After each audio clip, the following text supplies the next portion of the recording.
Welcome to the Techmeme Ride Home for Friday, December 9th, 2022. I'm Brian McCullough. Today, this is going to make the situation in the gaming industry downright chaotic. The FTC has sued to block Microsoft's $69 billion Activision Blizzard acquisition. Sam Bankman Fried says he's going to testify under oath before Congress. Why the salute emoji is hands down the symbol of the year 2022. And of course, the Weekend Longreads Suggestions. Here's what you missed today in the world of tech. Well, this is really throwing the chessboard up in the air. The FTC is officially suing to block Microsoft's $69 billion Activision Blizzard acquisition, charging that the deal announced back in January may suppress Microsoft's gaming competitors. Quoting the Washington Post, the Federal Trade Commission on Thursday took its most aggressive actions since Lina Khan became chair to rein in the power of big tech, pursuing a lawsuit to block Microsoft's acquisition of a game developer on the same day it opened arguments in another case against Meta's purchase of a virtual reality startup. In both cases, the FTC argued that the acquisitions would squash future innovation in emerging gaming markets, a relatively novel interpretation of antitrust law that Khan and her allies have championed as they seek to usher in an era of competition enforcement. The complaints follow long-running criticism that federal regulators have not been forward-looking enough in evaluating deals in Silicon Valley, allowing tech titans to dominate by gobbling up their much smaller rivals.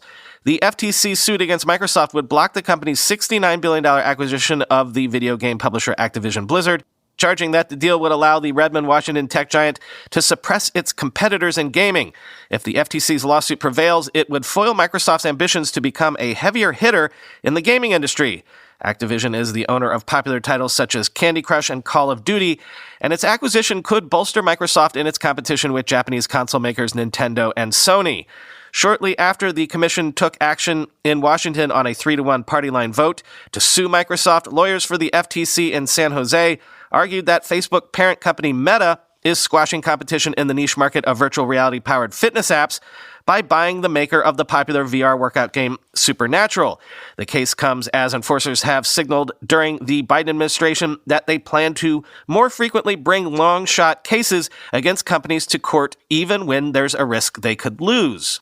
The joint actions signal that the newly empowered Democrats at the FTC are starting to unleash an agenda that could have far-reaching consequences for the world's most powerful tech companies, following months of partisan gridlock that blunted Khan's ambitions. If the FTC is successful, it will be a major blow to the biggest attempted deal in gaming history. And the suit itself is another clear signal from the agency that any big tech company looking to buy a smaller one should be wary, end quote. Key detail from this piece, though, quoting again, the agency is not seeking a preliminary injunction to stop the deal from closing, so the two parties are still likely to close, end quote.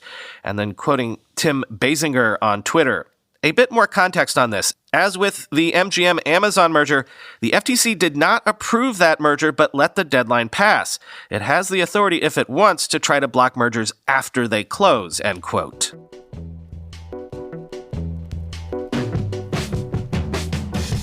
Putting this on your radar so you can stock up on popcorn, I guess. Sam Bankman Fried has agreed to testify before a House committee on December 13th, but has remained quiet about a request from a Senate committee which could issue a subpoena. Quoting CNBC, there's been a lot of back and forth in Washington over whether lawmakers would have to subpoena Bankman Fried, who said he would voluntarily testify since the committee, quote, still thinks it would be useful, end quote. It was unclear whether he would show up on Capitol Hill in person or stay in the Bahamas, where he's been holed up for much of the time since his company filed for bankruptcy last month, holding interviews with reporters. The ex-CEO of FTX has been on a media blitz the last month, talking about the implosion of his crypto empire, but this will be the first time the public has the chance to hear from SBF under oath.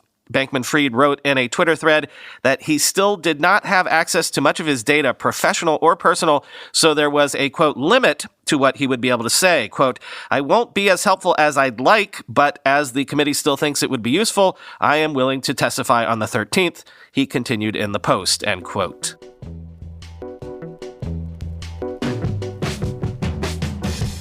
Lots of year-end lists coming out right now, of course, like there are every year, best movies, best albums. But what about emoji of the year? Well, Rolling Stone makes the excellent point that there's really only one candidate, the salute emoji. Quote, in the end, no emoji was better suited for the ups and downs of 2022 than the saluting face. Everyone from an ex-pro Call of Duty gamer to a Berkeley City Council member to musician Zafani Zhang found themselves obsessed with the stalwart little expression. More than one fan has claimed that the emoji changed their lives, helping them persevere through trial and tribulation. Recently, the saluting face became a symbol of solidarity among Twitter employees fired by incoming CEO and owner Elon Musk, as well as those who quit in protest of his frenetic management style. It became such a common shorthand for leaving the company that it appeared hundreds of times in internal Slack channels as remaining staff members opted for a 3-month severance rather than continue working nonstop to achieve Musk's ever-shifting objectives. In that moment, an emoji often deployed with a dose of irony turned curiously sincere. As laid-off designer Audrey Davis observed, she never thought the saluting face would make her sob. It had the air of going down with the ship, of defying a capricious billionaire, though most of all, it said, "It has been an honor to serve with you. The salute as farewell and a final bid of respect," end quote.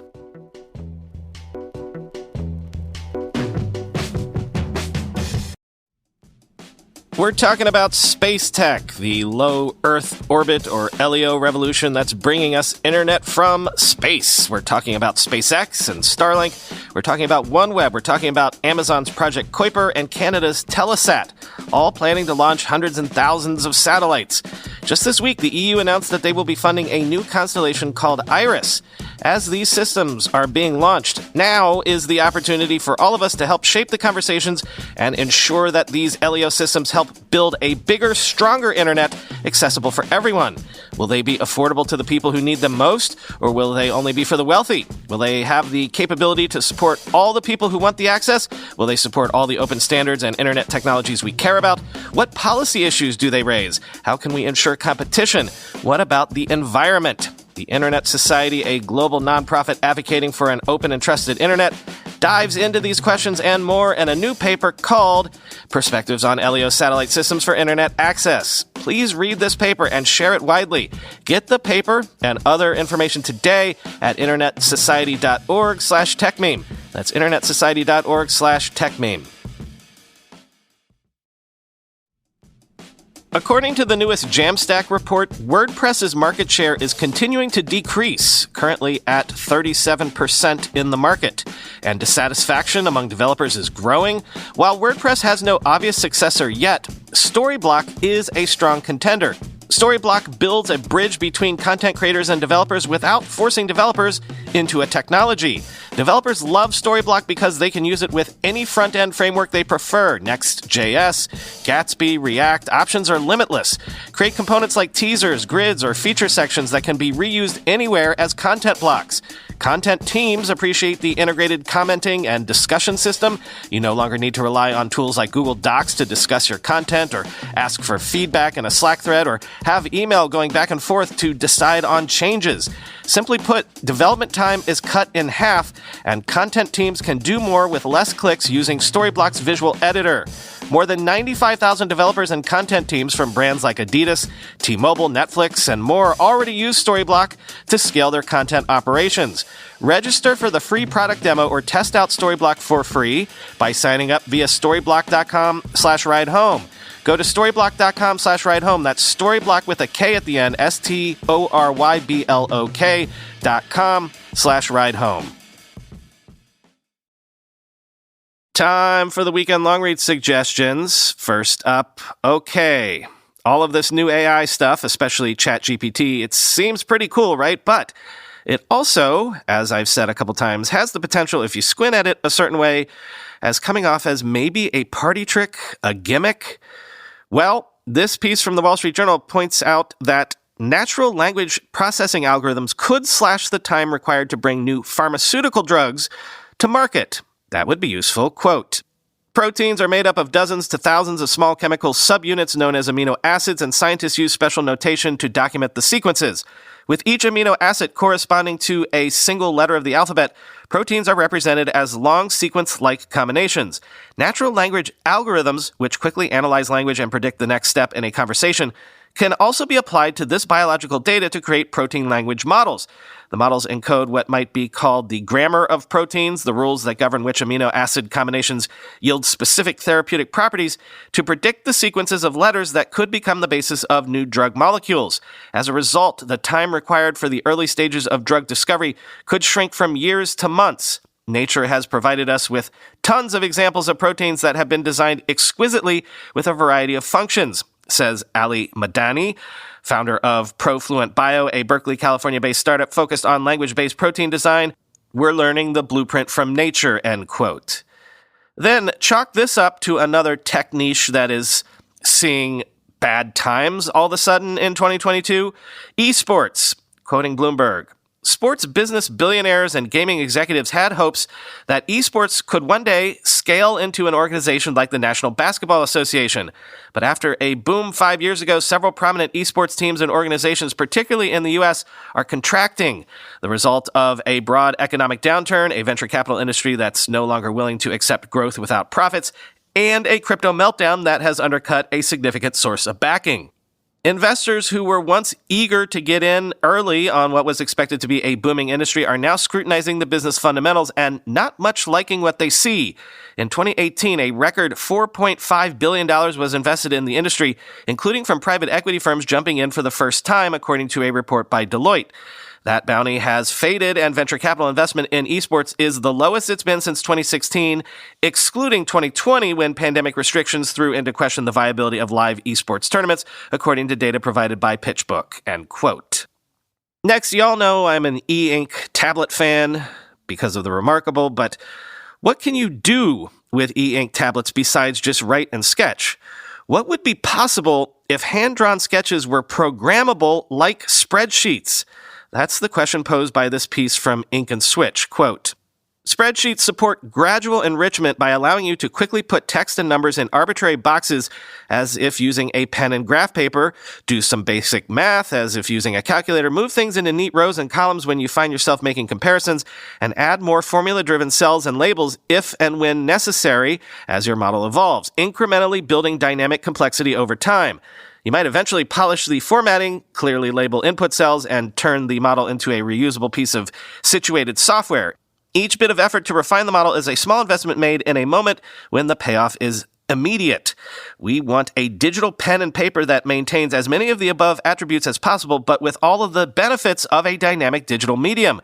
The most important being programmability, describing new behaviors for a sketchbook to take on, automating and processing, and simulating, end quote. Read the whole thing for some amazing possible use cases they mentioned, like, for example, a furniture designer could sketch a pattern for a table leg. After they decide they love a pattern that repeats a vine figure and a spiral down the leg, they automate the hand-drawn spiral pattern so they can try out different vine shapes instantly as they sketch. This helps them explore the design space quickly and stumble on entirely new designs. Or let's say an engineer on a circuit design team is trying to illustrate to a colleague how their signal processing might be flawed. They roughly sketch what an incoming signal might look like and then program in a model of what the circuit will do. The engineers take turns sketching on the page, trying out different signals and models, coming to a shared understanding of the problem. This would be frigging wild if they could pull stuff like this off. Then, did you know that the original story that led to the collapse of FTX was published by CoinDesk? Did you know that CoinDesk is owned by DCG, which is run by Barry Silbert?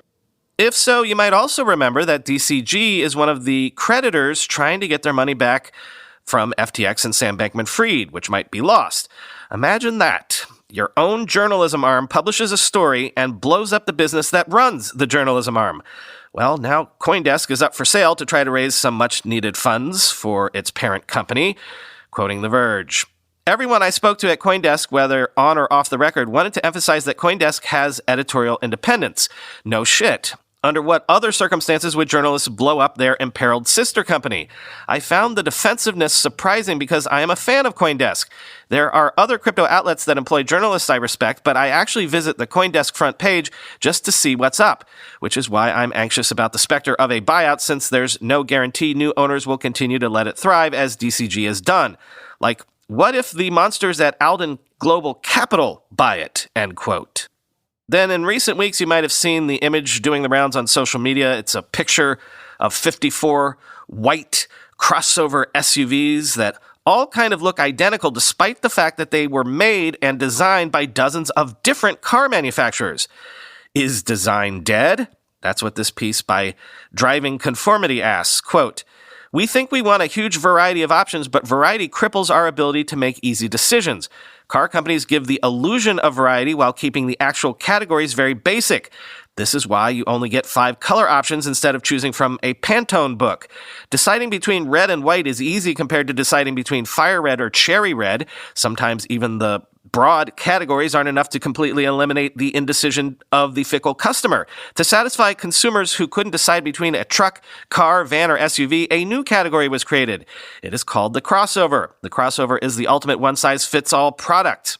It is a truck without being a truck. It is a car without being a car. It is an SUV without being an SUV. It is a minivan without being a minivan. It is fast, yet fuel efficient, yet powerful, yet roomy, yet safe. It is as if the car companies took the wish list of every consumer type and Frankensteined it all together in a single vehicle." Industry analyst Horace Deju describes the categorization of the car landscape like this, quote, "They have the same bunch of cars, the same sizes, same cookie cutter as everyone else, and they are all built using the same process. It's the same process, it's the same cost structure, it's the same quality, so you can't differentiate anymore," end quote.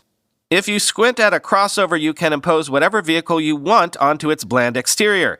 It has the rounded lines of a car, it has the rugged stance of an SUV, it has the extended rear end of a station wagon, it has the space-maximizing bubble shape of a minivan. It doesn't have a flat bed, but add a hitch and a towing package and your internal truck voice will be satisfied. The only major identifying mark on the car is the logo on the front and rear of the crossover. Brands are shortcuts that map to categories in our mind. We are so brainwashed by brand messages that we no longer see the inherent meaning in the products we buy. We don't look for the car with the best-built engine. We look for the logo that has been linked in the collective cultural consciousness with build quality. Imagine if all the crossovers pictured looked dramatically different. All of a sudden, the purchasing decision gets hard. If I consider myself a Toyota person, but I like the body style of the Kia, I won't be able to decide. If I am looking for luxury, but the Ford looks more luxurious, I again get stuck. By homogenizing the style across all brands, every brand sells more because the decision is easier, end quote. And finally, one just for me. I love visiting places merely to run an experiment to try to discover if I could live there. That's why we recently did our weekend in Providence, Rhode Island, because, if we someday leave New York City but want to stay in the Northeast, what are our options? It's also why I want to go to the Faroe Islands. If I just wanted a cabin in the middle of nowhere, literally, could I hack it out in the middle of the North Sea? And it's also why I want to go to New Zealand. I mean, we all want to go to New Zealand, right? But I really have a suspicion I would want to end up living there. Thus, the final link in the show notes today is to the latest New York Times piece, that series that they do where they tell you what it's like to spend 36 hours in a given place in the world. This time, it's Wellington, New Zealand. I very, very, very much want to go to there.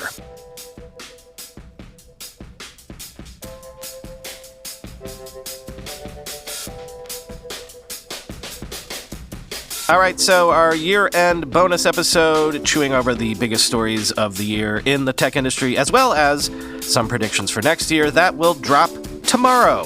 Come for the analysis, stay for some personal news from Chris. Talk to you on Monday.